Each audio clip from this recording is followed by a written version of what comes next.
Okay, John. This is the Riley County World War II Veteran Oral History Project. And today is Monday, November the 24th. This interview is taking place at the Riley County Courthouse Plaza on 4th Street here in Manhattan, Kansas. The World War II veteran we are interviewing is Clifton Clyde Jones. He was born December 21st, 1922, and he currently lives at 2015 Rock Hill Circle here in Manhattan. My name is John Lindholm. I'll do the interviewing, and Boris Kelly is running the recording equipment. So Clyde, would you please tell us your name, rank, serial number, and your branch of service? I'm Clifton Clyde Jones, known to my friends in Manhattan as C. Clyde Jones. My identification number is 331918, and the branches of service with the United States Navy. And your last grade of rank? I was discharged with the rank of lieutenant junior grade. Okay. And can you tell us a little bit about where you were born and what you did between then and when you were 18? Yes, sir. I was born in Huntington, West Virginia, where I grew up, went through all the public schools there, and actually stayed in Huntington and went to Marshall College, which is now Marshall University, before being called into the Navy 1st of July 1943. During my growing up years, one of the most interesting experiences I had was beating the United States marble champion in a school match when I was in the 5th grade. Freckles Childers was his name, and he had won the national championship the year before. That was always held in a little town in Pennsylvania. And I was so excited about it that I threw the marbles down at the end of the match. He began to cry and told the gym teacher that I had cheated. The gym teacher decided then we had to have a 4-way playoff with him and 2 other kids that had been in the finals, and I didn't beat him the second time around. But went to through Huntington High School and was actually in the last graduating class of the Unified High School. They opened a new high school in my senior year, so I had that distinction also. Mm-hmm. And you said you went to Marshall and you were there up until you went into the service. Yes, I only had 3 years of college at that time. I enlisted in what was called a V7 program for the Navy, and the indication there was that I would be allowed to stay to finish the bachelor's degree at college and then be sent off for officers training. But the call-up came earlier than that in July of 1943, at which time I was sent to a V12 unit, still with my classification V7, to Bethany College near Wheeling, West Virginia. And I had 1 school term there, and then from November of 1943, sent to Portsmouth, Virginia, to the naval yards there for reassignment to a midshipman school. At the time I left Bethany, no one knew where I was going. Yeah. Well, did that 1 semester there then get you finish up your degree or not? No, that was only 12 hours of credit, and the degree was granted to me in absentia with my class in June of 1944. My mother, a very enterprising lady, went down to see the admissions people and the registrar people and explained that I had some credits from Bethany, from Northwestern University's Midshipman School, and for some reason they decided I also had some life experience overseas, and they put all that together and gave me my diploma, gave it to her in June of 1944. So I did receive the bachelor's degree from Marshall. Okay, and where were you on December the 7th in 41? Well, I was visiting with a girlfriend in her home on a Sunday afternoon, and the radio did happen to be on at that time, and we heard about it. I had not a clue, of course, there in the hills of West Virginia where Pearl Harbor was, but I knew it was important. Mm-hmm. Okay, then, so now then, let's go back to where you left off in your military activities. Okay, well, as I indicated, I had gone to Bethany for that one term, and when I went to the Portsmouth Naval Yards in November of '43, I did not know to which officer training program I would be sent. There were literally thousands of us there waiting reassignment, and was sent to Northwestern the end of November 1943.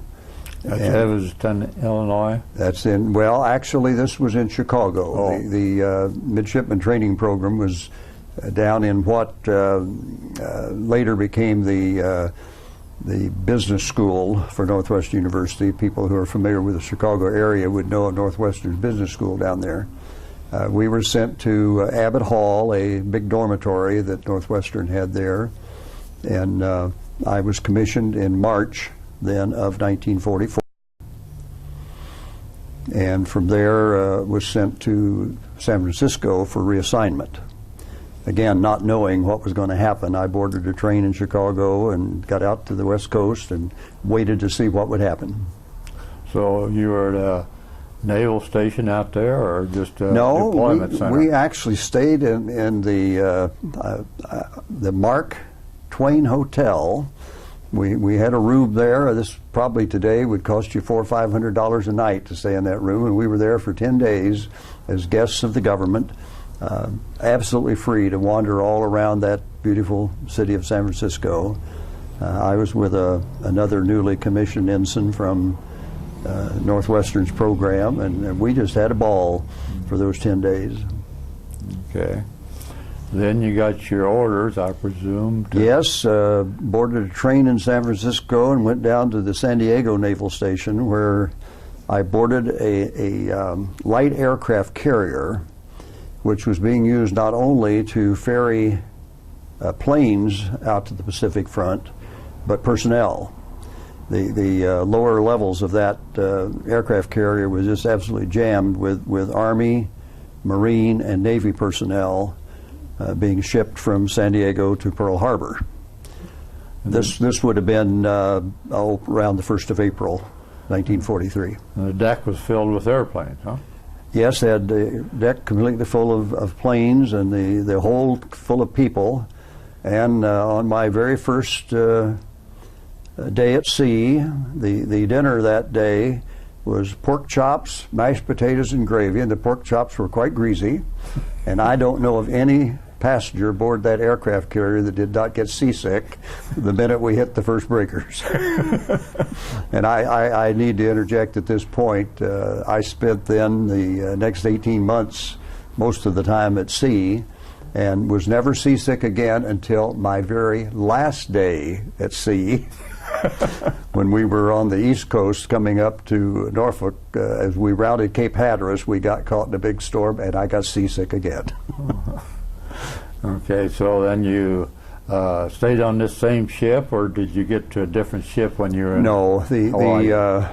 the light aircraft carrier discharged us into the Pearl Harbor Naval Station there, and I actually had my orders called for me to report to the Chief of Naval Operations for Pacific. I was assigned to the what at that time was simply an officer's pool, again to wait reassignment. And I had approximately 3 weeks at Pearl Harbor, living in a transient officer's facility. They did put us to work periodically. They'd have us doing things. And again, for a first-timer, one of the truly, I'm even going to call it terrifying experiences, was to be assigned as a guard at it was actually a CB base, where they had, I think it was something in the neighborhood of 2,000 or 3,000 cargo handlers. And these were all black seamen. And there had been a boxing match at Nimitz Bowl the week before, and a white Marine was awarded a decision over a black sailor in the championship round of one of the matches, and the black seamen rioted right on the spot, protesting the bad decision. And they were then confined to their barracks. The headquarters where I was located sent me and about 10 other young naval officers to stand guard at that facility, and I was handed a 45 Colt revolver, which I'd never had one in my hand before. I'd never been taught to fire it, and a flashlight, and we were walking those barracks all night long with justifiably very angry people inside, and none of them were sleeping. And yet we were asked to walk back and forth, and that lasted about 3 days. And I've never been so happy in my life to get off of a duty. Was that inside the barracks or around the barracks? No, we were inside walking between the bunks. And they were all confined to their... They were confined to barracks, yes. And we were only there at night. We were not there during the daytime. And I think we had 3 days duty of that. Well, I'm surprised that they had officers doing that instead of top enlisted men. And you would have thought military police, certainly. Yeah. But I gather there was a shortage of personnel, and or maybe they wanted to see if we could stand a little pressure. Well, you never did get checked out with the revolver, huh? No, and I had one aboard ship later when I got aboard ship, but I did learn to shoot at aboard ship. Okay.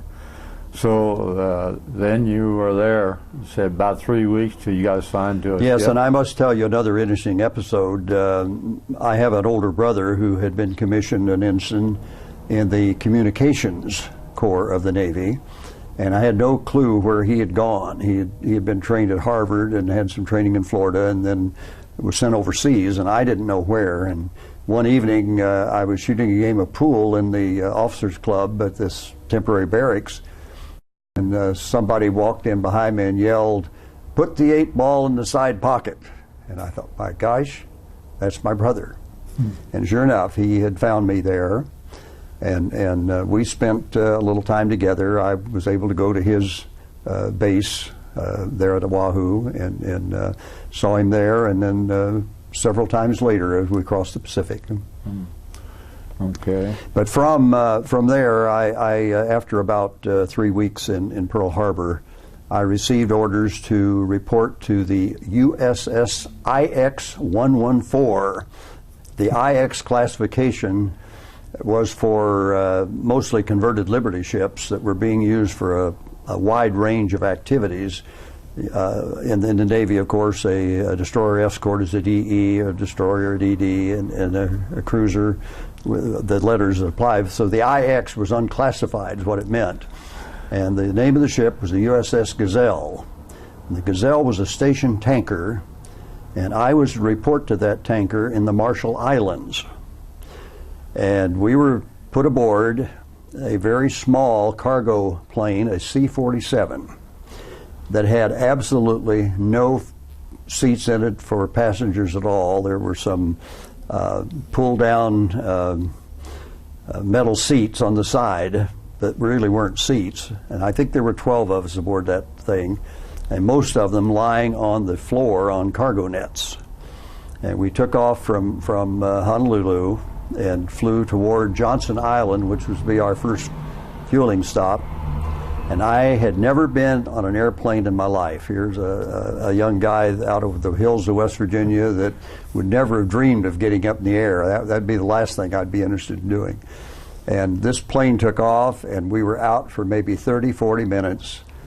And the pilot got on his radio and announced, "We're going to have to turn around and go back. Our landing gear is stuck. We can't get the other landing gear up and down." So he turned around and went back, and when we landed at the air base again, we were greeted with all of the fire trucks and emergency equipment you could think of, because they weren't at all sure that the gear would hold up for the landing. Mm-hmm. So that was quite an experience for me for my first airplane ride, and that was a long flight across that water in a slow-moving airplane. But I reported to the ship at one of the Marshall Islands called Majuro. Did they fix the landing gear, or did you get you a different plane? I don't think there's anything wrong with that one. It was one of those control things where they finally figured out, well, there wasn't really anything wrong with it. And so, yeah, we used the same plane. Some signal was wrong, is all. Something wrong with it, but no trouble on the landing. It was a perfect landing. And okay. And you said you went from there, and I boarded the ship that I was assigned to, the Gazelle, in the Majuro, and the atoll called Majuro. The Marshall Islands were a series of coral atolls, and we moved from Majuro to Kwajalein to Roy. There were several of those. Now then, where is this in relation to some of the bigger places like Australia, Well, New Guinea, or something like this would be east. This was really the first chain of islands in the Pacific theater that you would come to after you leave Hawaii. As I recall, that particular trip was about a 2,000-mile flight to the Marshalls, but that was on the very east end of the arena, the Pacific Arena, and we were a station tanker. So we stayed in port, and the fighting ships would come into port then and get their fuel from us. And we did not fuel at sea. We only discharged fuel to ships in our port, and we got our refills of fuel from merchant tankers that would bring a new load out to us. But as the front moved further toward Japan, then our ship would up anchor and move to another atoll a little further west, and that would just keep up until we actually ended up in the Philippines. We just followed the war across the Pacific. So, did you hit the Solomon Islands in there? Yes. Yeah. We were at Saipan. Our anchor was in Saipan. We were in the Palau group at Peleliu, and very near Yap, which is one of the big Japanese strongholds in the Pacific. We were also in the Ulithi, which was a Caroline island chain. So all you did was hop from one port to the other, and then you anchored so you wouldn't get seasick any longer. Well, that's literally true, and there were some unbelievably interesting experiences with that. First of all, any fighting ship that came to get its fuel from us, the crew were just so envious of our situation, because we were sitting there waiting to work when they would come in, and they'd see our guys all well tanned and healthy looking, and we always had outstanding food aboard this tanker. Our supply officer would trade things to the merchant ships that would come alongside. He would barter, and we ended up with fresh meat and fresh and fruit and eggs, and we just ate like kings aboard that tanker. And sometimes then the fighting ships would come alongside, and he would bargain with them to trade them some of our fresh beef for something they might have, maybe some Japanese swords or something, souvenirs that they'd picked up as they went across the Pacific. And occasionally we would have troubles. The Japanese had these miniature submarines that were somewhat like suicide bombers, except they were underwater, and they would get into the harbors from time to time, and we'd go on full alert. And I remember one morning the general alarm going off at maybe like 4 o'clock in the morning, and bouncing out of bed, and at about the time I got out of bed, I hear a terrible explosion. Looked out my little porthole and happened to be looking right at a fleet tanker. We were a station tanker, but the Navy also had tankers that fueled at sea. And there was a big U.S. fleet tanker named the Bissacinemawa that was anchored approximately 1 mile off our starboard bow. And this self-manned torpedo had hit that ship at about 4 a.m. and literally blew it up. And the smoke and oil is rising. And in fact, just today I asked my wife what she did with that leather picture frame that I'd brought home. I had a large leather frame, and the oil particles in the air had come through my little porthole window and had pockmarked that picture frame, but she had thrown it away, so I still don't have that. But we had a number of experiences of that kind, where the Japanese would get into these little Pacific atolls and try to sink the ships that were anchored there. Okay. So do you remember about when you got to the Philippines then? Yes, we would have gotten out there in I'm going to say late 1944, and interestingly enough, when we got there, we went into Leyte Gulf in the Philippines with the tanker, and I was transferred off the ship at that time to go to a hospital in New Guinea. And that was another interesting service experience of being put on a Navy hospital ship and transported to New Guinea to an Army hospital where I had surgery for a tumor. Oh. We had a chief medical. The man aboard the tanker who took care of our medical needs was a chief petty officer with some medical training, and he decided that this tumor I had in my right breast needed to be looked at by someone other than him. And when I got down there, I had surgery, and they removed a very large tumor that turned out to be benign. But I spent maybe 2 or 3 weeks recuperating there in that New Guinea hospital, and then was this time flown back to the Philippines to rejoin my ship. My closest friend aboard the ship greeted me when I came up the ladder to come on board. He says, "You've been transferred."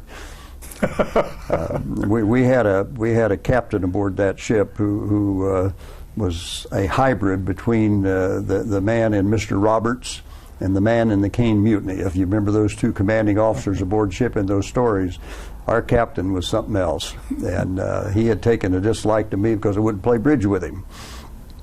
And he couldn't wait to get me transferred. And when I came back, my papers had been cut to report to the USS Foreman, a destroyer escort, the number 633. And the foreman at that time was in Pearl Harbor, but it was moving from Pearl Harbor back to Okinawa. It had taken a Japanese bomb while it was on duty, what they called the ping duty around Okinawa. These were the destroyer escorts and minesweeps, ships of that kind that escorted the aircraft carriers and battleships and cruisers.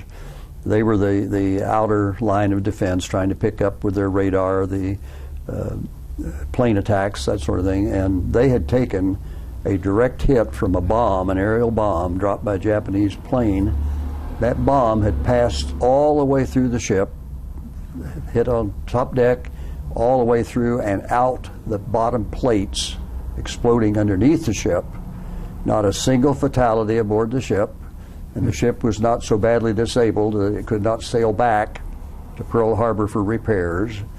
And they got repaired and were on their way back out when I was assigned to them. So I waited then, was actually sent to Guam to catch them. They came into Guam, picked me up, and then I stayed aboard that ship onto Okinawa. Well, did you beat MacArthur back to the Philippines, or did he? Get there first. Well, I said late 44. That may have been early 45 now that I think about it. The dates are a little rusty in my mind. I don't have a diary on that sort of thing, because I do remember now that when I went aboard the Foreman, having picked them up in Guam, we were into the spring campaign of attacking Okinawa at that time, and that had not started yet, as you will, I'm sure your history will tell you, that hadn't started yet. So this was 45 when we got back to Okinawa aboard that Foreman. Mm-hmm. So you went from port duty essentially on that tanker to sea duty then? At combat duty, yes. Very different. At Guam. Well, I'll have to tell you how I got assigned to the Foreman, because that's another interesting, I'm going to call it a bureaucratic snafu. The Foreman needed a new gunnery officer. Their gunnery officer was a very seasoned veteran from merchant marine duty. He had actually been sunk in the Atlantic aboard a merchant marine where he'd had gunnery duty, and then was assigned to this destroyer escort as the gunnery officer, and he was first class. He was a man who'd had 2 or 3 years experience, and believe me, the gunnery officers aboard those DEs needed to know what they were doing. But he was due for rotation back to the States, especially the fact that he'd been sunk in the Atlantic. So they asked for a new gunnery officer. Well, I was sent to replace him. Yeah, I'd been the gunnery officer aboard that tanker, and we had an old 3-inch 50 gun on the forecastle of that tanker, and a 5-inch 38 on the back, and some 20-millimeter machine guns, and we fired them occasionally, and I was able to, you know, make sure the crew did what they were supposed to do, but I'd had no combat experience as a gunnery officer. Captain took one look at me, and he turned to Phil Delson, the man I was replacing. He said, "Phil, you're not leaving yet." And I was sent back to Pearl Harbor again to take training as a gunnery officer and also as a firefighting. I went through firefighting school and gunnery school in Pearl Harbor, probably a 4, 5, 6 week training program, and was still there when the war ended. So I had only a few days of actual combat duty aboard that destroyer. Okay, so did you ever get into Japan then? No. So. No, we were off the coast of Okinawa. In other words, when they picked me up in Guam, and we went on into Okinawa, and we went back to that same ping duty that they had been on before, and we were under attack by the Japanese kamikaze pilots, and our crew actually shot one down on one of those occasions, and the plane crashed probably no more than 50 yards off to our port side and blew up in the water, and there was just a little nicking of one of our masts as the plane came by to crash, but the crew shot it down. And you talk about feeling retribution. They were so overjoyed that they had gotten a little something back at these guys. Mm-hmm. And I was actually standing duty in the communications center aboard the Foreman that evening when that attack came. So I did have some duty there, but it was very brief. Now, this was not too far from Guam that attack was then, or not? No, it would be quite a ways from Guam. Okinawa. Up close to Okinawa. Oh, it was at Okinawa, yes. Okay. Yes, yes. Yeah, that's a long ways from Guam. These were the days just before the bombing attack on Japan, the nuclear bomb dropped on Japan. And I was, of course, back in the Pearl Harbor School at that time when that occurred. And actually was allowed to stay there until the ship came back after the war ended. They picked me up in Hawaii and brought me back to the States. So you landed back in the States when? Well, I would have gotten back probably October 1945. We came back to San Diego, and it was sometime in the fall. Then went through the Panama Canal and around to the East Coast up to Norfolk. At that time, there was no specific plan for demobilizing all these ships. But while we were at Norfolk, the decision was made to put the Foreman into mothballs, which was a process of preserving the ships in case they were needed again. So we took that destroyer escort down to Green Cove Springs, Florida. And that's up the St. Johns River above Jacksonville. And there were a number of ships back up in that river that were being decommissioned, and the whole object was to get all the rust off of them. So everything was painted with zinc chromate paint, chip all the rust off, paint it with zinc chromate, and then encase everything in heavy plastic. All the guns and anything aboard the ship was put in plastic. And the ships were left there then, and strangely later sold to Gillette Razor Company for the steel in them to make razor blades. The ship was never taken out of mothballs again. Mm-hmm. But that would have been in the fall of 45, and I stayed aboard that ship for the preservation process. In addition to being the gunnery officer, I was also the first lieutenant aboard the ship, which had responsibility for the deck crews. And so I was really in charge of most of the upper level stuff, not the engineer stuff. But we spent, well, it would have been about 6 months at Green Cove Springs, putting that ship in mothballs, and another very pleasant duty, as a matter of fact. I went home in May of '46. My official discharge date was the 9th of July, 1946. But I went home in May of '46 to Huntington. Well, when you were doing the mothballing, you did not stay on the ship. Yes. You stayed in the quarters on the ship while you were doing it. Huh? Yeah, we stayed in the ship and ate there, and good liberty around to go to Jacksonville and Daytona Beach and Orlando. Mm-hmm. That was before Disney had come to Orlando. Okay. And so, May, you said you headed back to West Virginia. Went back to my home in Huntington, and actually went back to Marshall College and took a couple of history courses in the summer to prepare me to go to graduate school at Northwestern University to seek a PhD in history, which I did in the fall of '46. Had you gotten married at this time, or no? No. Still. While I was in midshipman school in Chicago in spring of '44, early spring or winter, I met Margaret Sheldrup, otherwise known as Midge, and we very definitely fell in love and made plans for the future, but nothing had happened when I got out of the Navy, and did not happen until June of '48 when we were married. But I met her while I was at midshipman school in Chicago.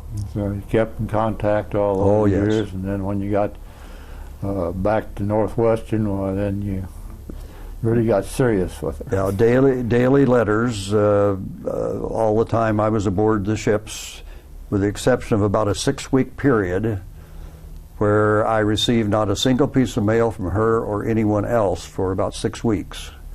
And this, of course, was while we were out in the Pacific Theater. And I would inquire everywhere I could officially about, well, what's happening to my mail?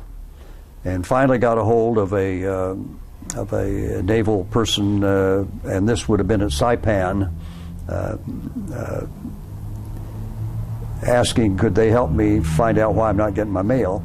They looked in the Naval Officer Register and found 7 Clyde Joneses, 2 of whom had the same name that I had, Clifton Clyde Jones. They said, well, we can't tell you who's got your mail, and we suspect it's been going to another Jones. And I never saw it, never came later, anything of the kind. Well, it's a good thing that they didn't respond to your girlfriend back there. You've been in trouble. That is exactly right. Yeah. Okay, so at Northwestern, then you got your master's and doctorate. Master's and PhD, yes. And when did you finish that up then?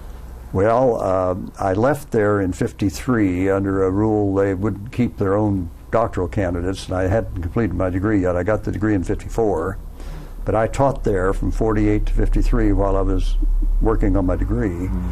And they kicked me out in '53, says, go grow up, and then if you want to come back here and teach, well, we'll talk to you.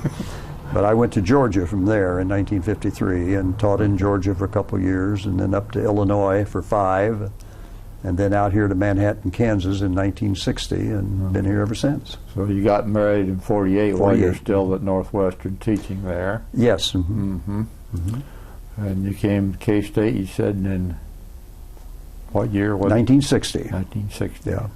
In what position? Well, I came here to head up the Department of Business, which was in the School of Arts and Sciences at that time. They had about 600 majors in the School of Arts and Sciences, one of the very largest departments in the university, as a matter of fact. And I was brought here with a specific charge of developing a school of business. In other words, you're coming in as a department head, but the anticipation is that you will recruit enough faculty and strengthen the program so we can become a school of business. And that happened in 1962. So I became the first dean of the business school at K-State in that time. With a history degree? Yes. Well, that got me a 15-0 vote of the faculty when they interviewed me to hire me, but the 15 were negatives. I didn't have a single vote from the faculty in favor of my coming to K-State. And I didn't know that until after I'd been here for a while. Okay, so so you self-studied to get you a little bit knowledge in the business. Well, I taught in business schools, John, from 1948 to 1960. Every faculty appointment that I had was in a business school, teaching often business history, economic history, occasionally courses in economics. When I came here, I began teaching business courses in finance and management type courses, and actually finished my career here as a professor of management. Yeah. Who overruled the faculty then on hiring you? Well, we had a character that really ought to be in bronze somewhere on the K-State campus by the name of Marshall Hahn. Marshall Hahn was the Dean of Arts and Sciences, had become in 1959, 33 years old, and was just a literal ball of fire. And he paid no attention to what anybody, the president, the board of regents, the faculty, whoever, if he had something he wanted to do, he did it. And he just said, oh, don't pay attention to them, and said, I'm going to take you over there and introduce you as their new department head, and which he did. But Marshall went on, he left here 2 years later and went to what at that time was Virginia Polytechnic Institute, Virginia Tech, as president of VPI, and made the bad mistake of deciding to run for governor of Virginia. His ambition was to be a U.S. senator, and lost in the Republican primary for governor of Virginia and was out of job as university president, landed on his feet with Georgia Pacific, and ultimately became the CEO and chairman of the board for Georgia Pacific Corporation. So his career was really outstanding. Okay. So then you go back there, and in '62 you said you had a separate became the School of Business. School of Business. And John, you'd be interested in the background on why it was called the School of Business, because normally it was called the School of Commerce at that time. I made an error in telling you School of Business. We wanted to name it School of Business, but President McCain said, no, University of Kansas has a School of Business. We can't have two in the state, so you'll have to call yours something else. He wanted me to call it the School of Agribusiness. And I explained to him that it'd be a little hard to recruit faculty in the major business schools of the country if we were called agribusiness, so let's call it something else. Well, he made me research the whole country to find another name, and the University of Wisconsin had a very fine School of Commerce, and we decided that we'd call it that. And then in 1968 it became the College of Business Administration. Mm-hmm. And you moved into, what building was this located on campus? Well, the business department had just moved out of barracks over by Waters Hall into the old Calvin Hall, the home economics building, in '59. So when I came, they had a faculty of 15 and 600 students just rattling around like marbles in a cigar box in that big old building, just space coming out of our ears at that time. We were in Calvin, and still are, as a matter of fact. Calvin's been remodeled several times since 1959, and pretty good facility for the business school now. Mm-hmm. Then in '66, I was appointed vice president of development and left the business school and went over to Anderson Hall for 4 years. And then in '70, decided that teaching was a lot more fun than administration, and went back to the business school as a professor of management. Mm-hmm. Retired from that in '86. Okay, so let's back up, man. Do you have some children? I have 3 children, 2 girls, Karen and Kristen. They were born in Evanston, Illinois, right after we were married, and then a son, Clifton, who was born in Atlanta in 1955, just before we moved to Illinois. Clifton and his family live in Topeka. He has 3 kids. He's a medical doctor down there. Our middle child, Clifton, lives in Columbus, Ohio, married a K-State graduate, Eric Sheff. They've been in Columbus since 1974 when they first moved back there. And then Karen is in Bluefield, Virginia. Clifton has 5 boys, and Karen has 3 children, 2 girls and a boy. They're all mostly grown now, of course. And Karen's in Bluefield, Virginia, right now terminally ill with cancer. Well, that's too bad. Well, since you're retired, I presume you didn't put yourself in mothballs, but started doing some other activities to keep busy. Yes, I actually retired from teaching in December of '86 when I had just turned 64. So I still had plenty of working years ahead of me, but I did this deliberately to have an opportunity to get into some business consulting work. In fact, the very first year I was out, I took a job in Topeka and worked for a company down there. So I've stayed busy with business consulting, members of board of directors of several companies, and a lot of community service activity, which I enjoy very much. Could you tell us a little bit about some of those? Well, sure. I guess one of my biggest passions has been community health, and since 1979, as a matter of fact, I've worked with the hospitals and home care organizations, serving on their boards, and trying to get a collaborative mode in place where the various healthcare providers work together to improve the efficiency and effectiveness with which they deliver healthcare services. And that all that effort was in part responsible for the merger of our 2 hospitals in 1996 when Memorial and St. Mary merged. I've also been active more recently with trying to get internet services in the community coordinated and get the county and the city, university, school district, chamber of commerce, everybody offering internet access to things about Manhattan, get them to work together to present a common front, for example. We've had an organization called the Community Online Resource Exchange, and I've been president of that, and I'm currently the executive director unpaid for that.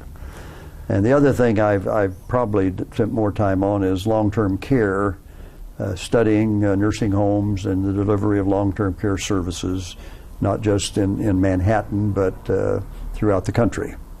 And I will even expand that and say that throughout the world, because I spent 8 weeks in Europe studying their long-term care systems back in 1986. And that's become another kind of a vocation of mine, is trying to be aware of and understanding the problems in the delivery of long-term care services. Well, when you were in Europe, did your wife get to go along so you could do some sightseeing too? Yes. Yeah, that trip of 8 weeks was probably about 60% work and 40% relaxation, and we visited 8 countries, and I had a lot of good help in identifying professionals over there who would talk with me about their nursing homes and other types of long-term care. Sweden was my primary target. I wanted to see what was really one of the best systems in the world, how that differed from ours. Under a socialistic government, how does that compare to what we do under a private system? Many differences there, or not? Oh, enormous differences. The money they put into their services, and this is still going on today compared to ours, all of it socialized in the sense that every nursing home or hospital, long-term care, adult daycare centers, that type of thing, would all be operated under government contract. And they spend what they have to spend to deliver absolute quality of care. Great reverence for their old people. Okay. Do you advise people about long-term care insurance here or not? Oh, I get a couple of calls a month from some friend wanting to know what they should do, and they don't like my advice, so I basically stopped giving it.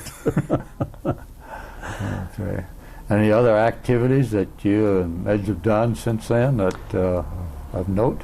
Well, Midge herself has become almost a full-time volunteer in the community. She's gotten hooked on libraries now, and she's a member of the Manhattan Public Library Board of Directors and is on a couple of statewide regional library groups, and she just thoroughly enjoys that. And both she and I have been active with service organizations. She's a PEO, and I'm a Rotarian, and that's a lot of activity with Rotary that both of us have done. And of course, trying to keep up with our 11 grandkids and one great-grandchild now has not been easy for old people like us.